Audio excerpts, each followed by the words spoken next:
Hey, it's Matthew Barbie with Perfect Company. Let me show you a great feature of all the Perfect apps and how you can make a variation of any existing recipe.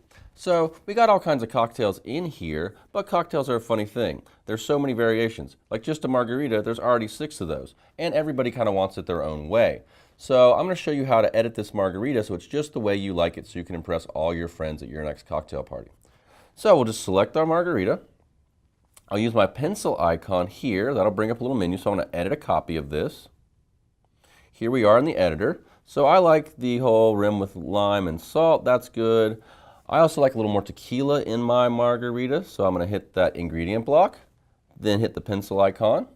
I'm going to move my slider up here. That'll give us 2.5 fluid ounces instead of 1. I think that'll be a much better choice. Hit OK.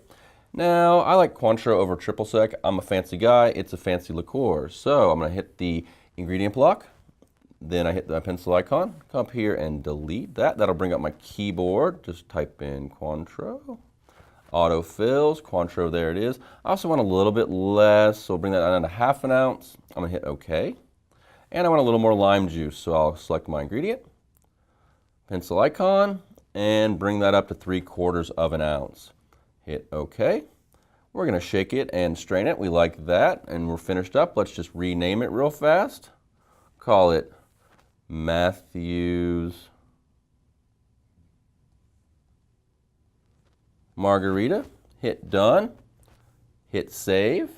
OK. My margarita's been saved. Fantastic. Hit OK. Then I just back up, one more time. And ta-da, there it is, right there, ready to go to share with all my friends. So I'm going to select that. Everything looks good. Hit build. And we are ready to go. Hope you found that helpful. If you have any other questions or comments, let us know at makeitperfectly.com. And as always, have a perfect day and a perfect cocktail party.